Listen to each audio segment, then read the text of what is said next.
And పాపం ప్రతాప్గా మన అందరినీ పలకరించబోతున్నటువంటి మా తిరువీర్ గారిని మాట్లాడవలసిందిగా రిక్వెస్ట్ చేస్తూ ఉన్నాం. నిజంగానే పాపం అనిపిస్తూ ఉంటుంది తిరువీర్ గారిని చూస్తుంటే.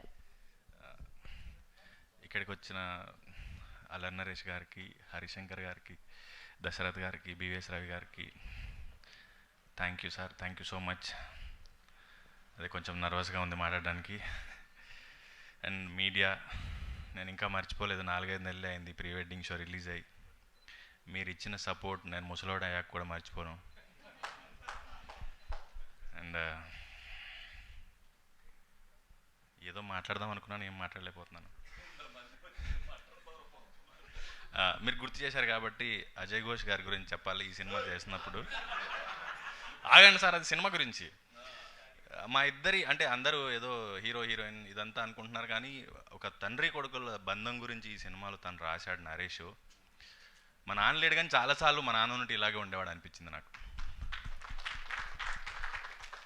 సో సినిమా గురించి వస్తే,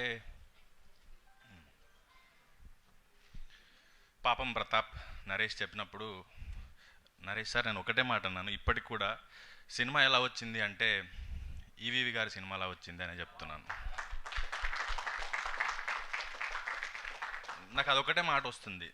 అది స్క్రిప్ట్ చదివాను, రిహార్స్ చేశాను, షూట్ చేశాను, డబ్బింగ్ చెప్పాను, బట్ స్టిల్ నాకు అదొకటే మాట వస్తుంది.